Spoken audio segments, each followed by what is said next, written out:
नमस्कार दोस्तों, आपके अपने YouTube चैनल जीएस एक्सप्रेस 2 में मैं आपका पुनः स्वागत करता हूं। आइए, हम लोग मध्यकालीन की सीरीज पर चर्चा हो रही थी और हम लोग गुलाम वंश का अध्ययन कर रहे थे और गुलाम वंश के हम अंतिम छोर पर पहुंचने वाले हैं। ध्यान दीजिएगा, पूरे गुलाम वंश में जितना भी क्वेश्चन बन सकता है, इन सारे क्वेश्चनों की सीरीज हमने अपने चैनल के माध्यम से उस पर डाल दी है और आप वहां जाकर के प्लेलिस्ट में सर्च करिए कि medieval history objective topic wise question, और उसके बाद एक एक क्वेश्चन को आप टॉपिक वाइज सॉल्व करते हुए चले जाइए और इस सीरीज को आप वहां देख सकते हैं। तो आइए हम लोग सबसे पहले इसकी व्याख्या करते हैं कि भाई जो हम लोग पढ़ने वाले हैं इसमें क्या है और कैसे है। तो आपने गयासुद्दीन बलबन के बारे में इसके पहले के वीडियो में पढ़ा था। गयासुद्दीन बलबन के बारे में हमने ट्रिक के माध्यम से पूरा इसको विस्तार किया था और साथ में उसकी स्टोरी बताई थी आपको। अब यहां ध्यान देने की सिर्फ बात यही है कि बलबन के पास दो पुत्र थे। बलबन के पास दो पुत्र थे, एक का नाम था शाहजादा मोहम्मद और दूसरे का नाम था बुगरा खां। दूसरे का क्या नाम था? बुगरा खां। अब ध्यान दीजिएगा, बलबन के समय में इसे मुल्तान, लाहौर और दीपालपुर, ये सब एरिया प्रेजेंट टाइम में पाकिस्तान में है, यह उसको क्षेत्र दिया गया था कि भाई इस क्षेत्र के ये सूबेदार रहेंगे। तो क्या था यहाँ का? ये सूबेदार था। किसके समय में? बलबन के समय में। बुगरा खां को बंगाल का क्षेत्र दिया गया था। इसे कौन सा क्षेत्र प्रदान किया गया था? बंगाल का क्षेत्र प्रदान किया गया था और यहां का क्या था? ये सूबेदार था। एक चीज ध्यान रखिएगा, ये मन में क्वेश्चन ना आए कि बलबन ने गलत किया, अपने एक पुत्र को 3 दिया और एक पुत्र को सिर्फ बंगाल दिया। ऐसा नहीं है। आप सभी जानते हैं कि बंगाल में बिहार, उड़ीसा, बांग्लादेश, असम, ये सब सम्मिलित था। इसका संयुक्त रूप क्या था? बंगाल। और बंगाल के नाम से हम जानते हैं, आप जानते हैं कि 1905 में बंगाल का विभाजन हुआ था और उससे पहले 1887 के आसपास असम इससे अलग हुआ था। तो कुल मिलाकर के यह भी एरिया कम नहीं था। तो बंगाल में बिहार, उड़ीसा, बांग्लादेश, असम सब शामिल था। तो ये संयुक्त रूप में एक विस्तृत एरिया था, तो ये कम नहीं था। यहाँ का सूबेदार ये था। इसके पास एक पुत्र था बुगरा खां के पास। बुगरा खां के पास एक पुत्र था जिसका नाम था कैकुबाद, और इस कैकुबाद का एक पुत्र था जिसका नाम था क्यूमर्स या शमसुद्दीन क्यूमर्स। शमसुद्दीन क्यूमर्स कहिए या कैमूर्स कह सकते हैं, ठीक है, दोनों नाम मिलता है। अब एक बात यहां ध्यान दीजिएगा, सारा पूरा इसी फिगर में हम आपको समझा देंगे, कहीं और कुछ खोजने की जरूरत नहीं है। अब एक चीज ध्यान रखिएगा इसमें कि बलबन के समय में यहां पर आपने देखा कि मोहम्मद इसका पुत्र है, इसे मुल्तान, लाहौर और दीपालपुर का एरिया मिला हुआ है, यहाँ का सूबेदार है। और बुगरा खां को बंगाल का क्षेत्र मिला हुआ है, ये बंगाल का सूबेदार है। और बुगरा खां का एक पुत्र है जिसका नाम है कैकुबाद, और कैकुबाद का एक पुत्र जिसका नाम है शमसुद्दीन कुमर्स। और शमसुद्दीन कुमर्स यह गुलाम वंश का अंतिम शासक है। यह गुलाम वंश का अंतिम शासक है। क्या है? अंतिम शासक। तो गुलाम वंश का अंतिम शासक कौन था? शमसुद्दीन क्यूमर्स। इसके पुत्र का नाम था, क्या नाम था? खुसरो। अब इसे अमीर खुसरो ना समझिएगा, ये कै खुसरो था और इसका नाम खुसरो ही है, तो यहां ध्यान रखिएगा। अब हुआ क्या कि मैंने आपको बताया था बलबन में एक चीज आप और ध्यान रखिएगा, शायद मुझे याद आ रहा है कि आपको हिंट नहीं किया था। ये जो बलबन का राज दरबार था यह ईरानी परंपरा के अनुसार सजाया गया था। बलबन का जो राज दरबार था यह ईरानी परंपरा के आधार पर सजाया गया था। तो कई बार क्वेश्चन पूछता है कि दिल्ली सल्तनत के किस सुल्तान का राज दरबार ईरानी परंपरा के अनुसार सजाया गया था? तो आप कह सकते हैं कि बलबन का राज दरबार ईरानी परंपरा के अनुसार सजाया गया था, क्योंकि आप जानते हैं वहां पर सिजदा और पाबोस भी था, तो यहाँ इस बात का ध्यान रखिएगा। दूसरी खास बात क्या ध्यान रखेंगे कि बलबन ने हंसने और बोलने पर प्रतिबंध लगाया था। बलबन ने हंसने एवं बोलने पर प्रतिबंध लगाया था। क्यों लगाया था? क्योंकि देखिए सिंपल सी बात है कि बलबन ने क्या किया, राज दरबार की प्रतिष्ठा को बहाल करने के लिए हंसने और बोलने पर प्रतिबंध लगाया था। सिंपल सी बात है कि अगर राज दरबार लगा हुआ है और पीछे से जो है यहाँ बलबन का राज दरबार सिंहासन में बैठे हुए हैं और पीछे से 2-4 लोग आपस में बात करके हंस रहे हैं बलबन की तरफ देख करके, तो बलबन को ऐसा महसूस होगा कि लगता है कुछ हमारी शिकायत चल रही है। आप ही हैं, आप ही देख लीजिए, अगर आप ही कहीं से खड़ा होकर के ठीक है स्पीच दे रहे हैं और नीचे से लोग आपकी तरफ देख देख करके हंस रहे हैं, तो आपको कैसा लगेगा? आपको लगेगा कि यार कहीं हमारे यहाँ कुछ कमी तो नहीं है, कहीं कुछ गलत तो नहीं हो रहा है, सब हंस क्यों रहे हैं?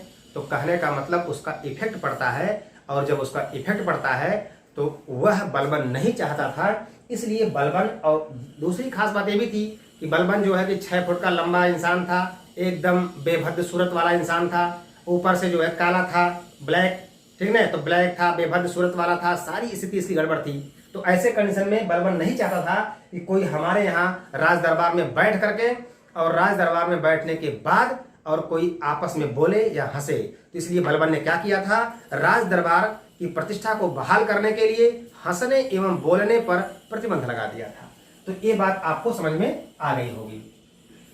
तीसरी खास बात आपको ये भी और समझनी चाहिए कि बलबन ने ही 40 गुलाम सरदारों का जो संगठन था, मैंने बताया था तुर्क-ए-चिहलगानी, इसका दमन कर दिया था। एक बात आपको और याद दिलाएंगे कि बलबन सिर्फ और सिर्फ एक बार अपने राजधानी से बाहर विद्रोह को दबाने गया था। अर्थात पूरे कार्यकाल में बलबन कभी भी अपने राजधानी से बाहर नहीं गया, सिर्फ एक बार अपने राजधानी से बाहर गया, और वो भी बंगाल में विद्रोह हुआ था। तुगरिल खां के विद्रोह को दबाने के लिए बंगाल से जो है ये बाहर गया था, अर्थात अपनी राजधानी से बाहर गया था। तो ये अपनी राजधानी से बाहर गया था, इस पर आप जो है ध्यान रखेंगे। क्वेश्चन ऐसे पूछ सकता है कि दिल्ली सल्तनत का वह कौन सुल्तान था जिसने अपने पूरे कार्यकाल के दौरान सिर्फ एक बार विद्रोह को दबाने के लिए अपने राजधानी से बाहर निकला था? तो आप कहेंगे गयासुद्दीन बलबन था। इस बात का विशेष ध्यान रखिएगा। ये जो है ये था बलबन के बारे में कुछ टिप्स। अब हम लोग आगे आते हैं। अब यहां ध्यान देते हैं, मैंने आपसे कहा कि इधर से मंगोलों का आक्रमण ज्यादा होता था, और जब मंगोलों का आक्रमण ज्यादा होता था तो एक दिन क्या हुआ कि 1286 ईस्वी में मंगोलों ने आक्रमण किया और मोहम्मद को घेर लिया। और जब मोहम्मद को घेर लिया तो घेर करके मोहम्मद को मार डाला, और जब मार डाला तो बलबन एक क्रूर शासक था। बलबन क्या था? बलबन एक क्रूर शासक था। और जब बलबन ने देखा कि मेरे पुत्र को घेर करके ये सब मार डाले, तो बलबन जो है इस सदमे को बर्दाश्त नहीं कर सका कि मेरे जीते जी और मेरे पुत्रों को मार डाला गया। और जब बलबन इस सदमे को बर्दाश्त नहीं कर सका तो 1286 में बलबन को अटैक हुआ और बलबन की तबीयत खराब हो गई। तबीयत बलबन की खराब हो गई तो बलबन ने तुरंत क्या किया, अपने समय में जो कोतवाल थे, कोतवाल का नाम था फखरुद्दीन। क्या नाम था? फखरुद्दीन। कोतवाल फखरुद्दीन को बुलाया और कहा कि फखरुद्दीन, मैं चाहता हूं कि मेरा उत्तराधिकारी मेरे मोहम्मद का लड़का खुसरो बने। तो कोतवाल फखरुद्दीन ने कहा कि ठीक है सर, जैसी आपकी इच्छा। ध्यान रखिएगा, जब इसकी बलबन की तबीयत डैमेज हुई तो बलबन ने अपने कोतवाल फखरुद्दीन को बुलाया और फखरुद्दीन से कहा कि फखरुद्दीन, मेरी ये इच्छा है कि मेरा उत्तराधिकारी मेरे मोहम्मद का लड़का, मेरा पोता खुसरो बने। अब ध्यान दीजिएगा, यही कहकर के बलबन को दोबारा ठीक अटैक हुआ और बलबन क्या हुआ, इस दुनिया से चला गया। और जब बलबन इस दुनिया से चला गया तो कोतवाल फखरुद्दीन ने क्या किया, फखरुद्दीन के एक दामाद थे, फखरुद्दीन के एक दामाद थे, इनका नाम था निजामुद्दीन। क्या नाम था इनका? निजामुद्दीन। ध्यान रखिएगा, बलबन के एक दामाद थे जिनका नाम था निजामुद्दीन। अब जब इसकी मृत्यु हो गई तो फखरुद्दीन ने क्या किया, दोनों पार्टियों को बुलवा लिया कि भाई आ जाओ आप लोग, आपके पिताजी इस दुनिया से चले गए। दोनों पार्टी के लोग भाई आ गए। कौन कौन आ गए? मोहम्मद, ठीक है, तो मर चुका था। ये जो है कि खुसरो आ गए, इधर से बुगरा खां आ गए, इनके सारे जो है डिपार्टमेंट आ गए, सारे लोग आ गए। और जब आ गए तो आप जानते हैं कि सबको गम शेयर करने का तरीका अलग अलग होता है। किसी के मर जाने पर कुछ लोग खूब विलाप करते हैं, बहुत रोते हैं। कुछ लोग ऐसे होते हैं जो एकदम शांत हो जाएंगे, भाई इनको बहुत दुख पहुंचा है इसलिए बहुत शांत हो गए। कुछ लोग ऐसे भी होते हैं कि जो पी कर काम चलाते हैं। आपने देखा होगा, ये गाना भी है कि मुझे पीने का शौक नहीं, पीता हूँ गम भुलाने के लिए। तो यहाँ ध्यान रखिएगा। तो इस तरह से गाना है। तो जब गाना है तो भाई उनको पीने का शौक नहीं है, लेकिन वो क्यों पी रहे हैं? वो गम को भुलाने के लिए।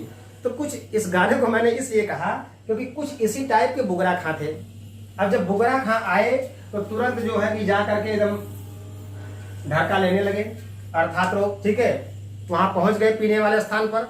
और उसके बाद पी करके एकदम मस्त कि ऐसा है कि भाई पिताजी के गम में पी रहे हैं हम। तो कोतवाल फखरुद्दीन भी वहीं बैठकर पी रहे थे। तो कोतवाल फखरुद्दीन ने देखा, यार बुगरा खां पी रहे हैं, इसका मतलब कि इनको पीने में इंटरेस्ट ज्यादा है।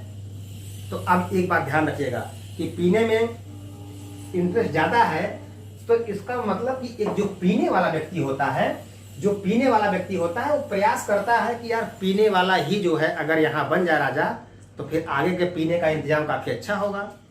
क्योंकि आप जानते हैं कि पीने वाले किसी भी उम्र के होते हैं, वो एक दूसरे के दोस्त बन जाते हैं। जब एक बार पी लेते हैं तो कहते हैं कि अरे तू हमारा भाई है, ठीक ना, या आप हमारे सबसे करीबी हैं। तो ऐसा अक्सर होता है। पीने के बाद लोग क्या करते हैं? पीने के बाद लोग जो है एक दूसरे के मित्र बन जाते हैं। तो बलबन के जो थे कोतवाल साहब फखरुद्दीन, यह जो है कि यहाँ पहुंचे। किसके पास पहुंचे? बुगरा खां के पास।